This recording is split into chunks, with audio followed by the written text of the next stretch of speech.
bien-aimés. Donc, nous continuons avec notre série d'émissions sur comment passer de la malédiction à la bénédiction. Alors, nous remettons cette émission entre les mains du Saint-Esprit, que le Saint-Esprit nous donne les bonnes paroles exactes que nous devons dire pour que ces paroles-là viennent du Saint-Esprit. Et le Saint-Esprit veut absolument nous utiliser comme ces instruments et nous nous sommes portés volontaires pour pouvoir être la bouche qui est en train de parler de ce que le Saint-Esprit est en train de nous inspirer. Bien aimé, sans le Saint-Esprit, c'est très difficile de pouvoir connaître la parole de Dieu et sa volonté avec exactitude. Alors, il y a beaucoup de gens qui sont en train de vivre des malédictions dans leur vie, mais qui veulent des bénédictions. Tout le monde veut des bénédictions. Alors, il y a des choses que nous devons connaître. Quelles sont les bénédictions que le Seigneur a prévues pour nous? Il y a 7 bénédictions que le Seigneur veut absolument que nous, les chrétiens qui sont nés de nouveau, ça veut dire les gens qui ont accepté de recevoir le baptême de l'eau et qui ont dit qu'ils croient que Jésus-Christ de Nazareth est le Fils de Dieu, qu'il est Dieu et qu'il a versé son sang sur la croix de Golgotha pour que tous ses péchés soient pardonnés et que Jésus de Nazareth est ressuscité des morts après 3 jours et qu'il est vivant pour les siècles des siècles. Et qui a demandé de recevoir le baptême de feu, le baptême du Saint-Esprit? Nous avons le baptême de Jean. Vous entrez dans l'eau et vous sortez. Et vous avez le baptême du Saint-Esprit que vous demandez. Vous dites, Saint-Esprit, je veux être baptisé par ton feu. Je veux recevoir une plénitude du Saint-Esprit. Je veux être rempli du Saint-Esprit. Je veux être l'habitation du Saint-Esprit. Saint-Esprit, prends le contrôle de chaque domaine de ma vie. Bien-aimé, quand vous faites cette prière-là, rassurez-vous qu'il y a des bonnes choses qui vont se passer dans votre vie, bien-aimé. Et le Seigneur, quand il vous visite, bien-aimé, la première bénédiction qu'il veut quand vous l'avez accepté comme Seigneur, Sauveur et Maître de votre vie, eh bien, il veut vous rendre grand. Dieu veut vous rendre grand. Le fait que vous avez accepté Jésus-Christ de Nazareth, vous n'avez aucune idée de votre entourage, de votre famille. Il y a une lumière qui vient de s'allumer et beaucoup de gens dans votre famille seront sauvés d'une façon consciente ou inconsciente. Quelque chose va se passer dans leur vie. Et vous allez voir qu'ils vont commencer à changer de comportement. S'il y avait des malédictions qui bloquaient votre famille, ça va se débloquer. S'il y avait des mensonges, la fornication, des pactes signés par vos ancêtres, des péchés commis par vos ancêtres ont adoré d'autres dieux parce que vous avez accepté Jésus, un changement automatique va se passer dans votre vie, dans votre environnement, même dans votre travail. Vous allez remarquer que votre patron va commencer à prospérer parce qu'il y a un chrétien, un Joseph qui se trouve dans l'entreprise de cette personne-là. C'est la première bénédiction que le Seigneur vous donne. Vous devenez grand, peut-être pas grand et puissant que le monde peut le voir, mais quand vous êtes un intercesseur ferveur et vous priez pour vos familles, pour vos enfants, pour votre femme, pour votre mari, pour votre entreprise, pour votre pays, et vous devenez une grande nation. Et votre semence que vous allez mettre dans vos enfants tombe sur une terre qui est fertile et ça va prospérer. Donc la première bénédiction que le Seigneur vous donne, c'est de vous rendre une grande nation. La deuxième bénédiction, le Seigneur veut vous bénir. Oui, le Seigneur veut vous bénir. Mais alors, quand vous êtes un père, à quelles conditions voulez-vous bénir votre enfant? Ah bon, les enfants qui sont dociles, les enfants qui écoutent, les enfants qui font la volonté de leur Père, les enfants qui sont obéissants. Le Seigneur veut que nous soyons obéissants. Le Seigneur veut que nous arrêtons de pécher. Le Seigneur veut que nous menons une vie de sanctification, une vie où on refuse le péché. Et quand nous refusons le péché, nous recevons la bénédiction. Quand on dit oui à Jésus, on dit non au péché. Quand on dit oui aux bénédictions, on dit non aux malédictions. Quand on dit oui à Jésus, on dit oui aux bénédictions, bien-aimés. Le Seigneur veut nous bénir. Et les gens qui ont reçu un caillou blanc où leur nouveau nom est inscrit, c'est seulement les gens qui ont dit oui à Jésus. Bien-aimés, S'il y a une erreur que quelqu'un ne peut pas commettre dans sa vie, c'est celui de dire non à Jésus. Vous voyez? Quand vous dites non à Jésus, vous êtes un candidat pour l'enfer. Ça veut dire que vous n'allez pas avoir votre nom inscrit dans le livre de vie de l'agneau. Vous n'allez pas manger du fruit de l'arbre de vie qui se trouve au milieu du paradis de Dieu.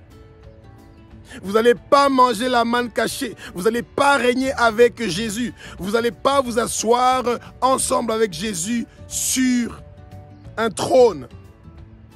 Parce que comme Jésus a vaincu le Satan, nous aussi nous avons vaincu le Satan. Bien-aimés, Dieu veut nous rendre une grande nation. 1. Dieu veut nous bénir. 3. Dieu veut nous donner un grand nom. Et cette troisième bénédiction de recevoir un grand nom, vous ne recevez pas un grand nom parce que les gens vous voient. Vous pouvez être dans votre chambre. Vous priez pour le Congo, il n'y a personne qui vous voit. Vous priez pour l'Afrique, il n'y a personne qui vous voit. Vous priez pour les États-Unis, il n'y a personne qui vous voit. Vous priez pour Israël, il n'y a personne qui vous voit. Pour la Syrie, vous priez pour l'Afrique du Sud. Mais celui qui est en haut, qui a inscrit votre nom dans le livre de vie de l'agneau, lui, il connaît exactement les bénédictions qu'il a prévues pour vous, bien-aimés. Jésus est un Dieu qui est fidèle. Il veut que nous mangeons tous de l'arbre de fruits qui se trouve au milieu du paradis de Dieu. Jésus veut à tout prix que nous soyons puissants, que nous soyons plus que vainqueurs, bien-aimés. Nous sommes plus que vainqueurs. Nous sommes plus que vainqueurs. Nous sommes plus que vainqueurs. Nous sommes plus que vainqueurs. Alléluia. Donc, bien-aimés, le Seigneur veut que nous soyons une source de bénédiction pour les autres. Ça veut dire que quand le Seigneur nous bénit, financièrement et matériellement, il veut à tout prix que nous aussi on soit automatiquement une bénédiction pour les autres. Et les autres là dont on est en train de parler, c'est les veufs, les orphelins, les pauvres, les démunis et votre église, vos pasteurs qui priaient pour vous, les gens qui sont autour de vous, vos parents que nous devons honorer. Nous devons honorer les parents. Beaucoup de gens ratent bénédiction parce qu'ils n'honorent pas leurs parents. Une fois qu'ils ont les moyens, ils oublient leurs parents et ça, c'est triste. Ce n'est pas ça le souhait du Seigneur. Le Seigneur veut absolument que quand nous devenons bénis, quand il nous a bénis, que cette bénédiction ne s'arrête pas, que cette bénédiction ne se stagne pas où nous sommes, que cette bénédiction puisse partir dans beaucoup d'endroits, bien-aimés. Que beaucoup de gens puissent profiter de cette bénédiction-là, bien-aimés. Merci Jésus de toucher nos cœurs au Abba pour que nous puissions être une bénédiction pour les autres.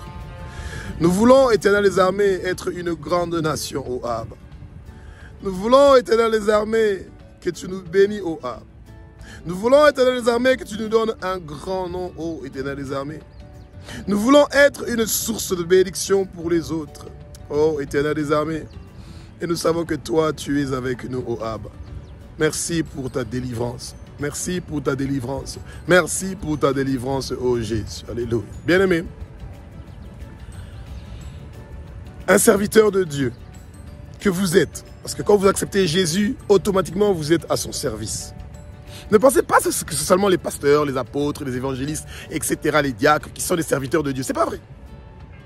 Non. Et ils n'ont même pas un privilège par rapport à vous, du tout.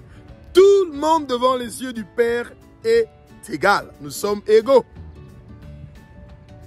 Et c'est pour ça que celui qui va vous bénir, le Seigneur va le bénir. Et celui qui va vous maudire, le Seigneur va le maudire. Pour la simple raison parce qu'on ne maudit pas les enfants d'un Père qui est puissant, qui s'appelle Abba, notre Père qui est aux cieux, notre Dieu, notre Roi.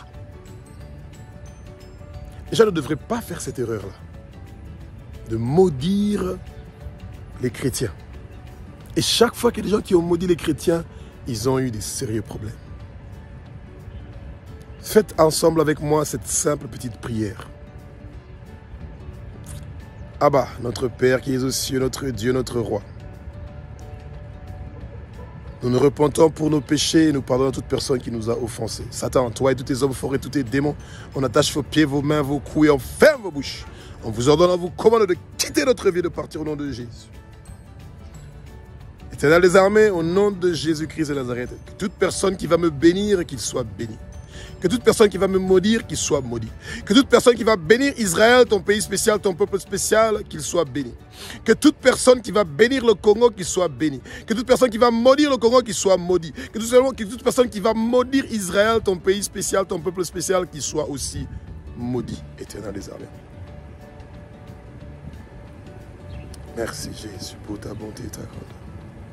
Alléluia. Alléluia. Merci Jésus pour ta bonté.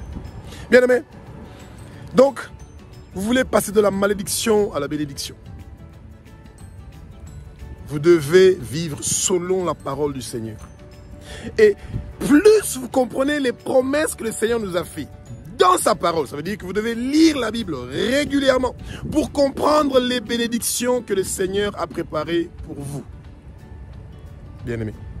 Et une fois que le Seigneur vous aura béni, automatiquement, vous allez devenir une famille qui va être une bénédiction pour beaucoup d'autres familles. C'est la même histoire qui est arrivée à Abraham. Nous sommes ses descendants. Ne soyez pas influencés par notre couleur. Celui qui est né de nouveau a un père qui s'appelle Jésus. Celui qui a accepté de mourir sur la croix pour nous. Il a versé son sang. Il a laissé son trône pour venir mourir sur terre pour nous. Et ces choses que je parle sont des choses qui sont spirituelles. Qui est chinois, sud-américain, américain, canadien, etc. Peu importe. Toute personne qui a dit oui à Jésus fait partie de la famille de l'Éternel. Nous tous, nous avons un seul Père. Son nom, c'est Abba. Notre Père qui est aux cieux, notre Dieu, notre Roi. Et Jésus et le Saint-Esprit sont au service du Père, comme nous sommes au service du Père. Vous voyez, bien-aimés? Et c'est pour ça que nous allons faire une prière finale pour récupérer toutes nos bénédictions. Bien aimé, Proverbe chapitre 6 au verset 31 dit ceci. Quand vous avez retrouvé le voleur qui est Satan, Jean 10, on doit réclamer que nos bénédictions retournent à nous 7 fois plus, bien-aimés. Préparez-vous, bien-aimés, parce que là, nous allons prier avec une puissance pour récupérer toutes nos bénédictions que le Satan nous avait volées. Répétez avec moi. Toute personne qui a volé mes bénédictions. Toute personne qui a volé mes bénédictions. Toute personne qui a volé mes bénédictions depuis ma naissance. Je récupère ça, je récupère ça, je récupère ça, je récupère ça au nom de Jésus-Christ de Nazareth. Toute personne qui a utilisé mon étoile. Toute personne qui a utilisé mon étoile. Toute personne qui a utilisé mon étoile.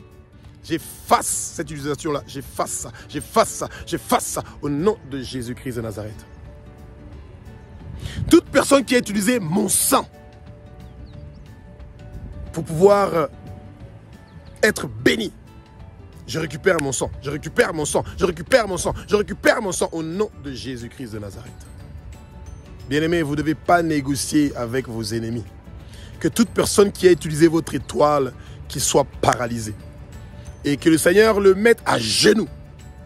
Priez ensemble avec moi. Que toute personne qui a utilisé mon étoile, toute personne qui a utilisé mon sang, toute personne qui a utilisé mes bénédictions, qu'il soit paralysé, qu'il soit paralysé, qu'il soit paralysé, qu'il soit mis à genoux au nom de Jésus-Christ de Nazareth. Bien-aimés, vous devez récupérer votre étoile. Vous devez récupérer vos bénédictions. Vous devez récupérer tous les biens que le Satan vous a volés, vous les récupérez. Vos dons spirituels, vous devez les récupérer au nom de Jésus. Terminons avec cette courte prière. Abba, notre Père qui est aux cieux, notre Dieu, notre Roi. Tu es un Dieu qui est formidable et merveilleux, ô Abba. Merci de faire de nous une grande nation. Merci de nous bénir. Merci de donner un grand nom, ô Abba. Merci de faire de nous une source de bénédiction pour les autres, ô Abba. Et merci, Éternel des armées, quand toi tu nous auras bénis, nous aussi nous allons bénir ceux qui nous ont bénis. Et s'il y a des gens qui nous maudissent, Éternel des armées, nous allons les maudire aussi. Ou ils seront maudits, Éternel des armées. Et nous savons que toi, tu vas faire de nous, tu vas faire de moi une grande nation. Et tu vas t'occuper de ma famille, oh Jésus, parce que tu es un Dieu qui est formidable et merveilleux. Nous remettons notre vie entre tes mains. Et nous n'allons pas mourir, nous allons vivre et déclarer tes œuvres, éternelles âmes. Et nos années sur terre sont multipliées. Et nous savons que nous allons quitter la malédiction pour aller vers la bénédiction au nom de Jésus.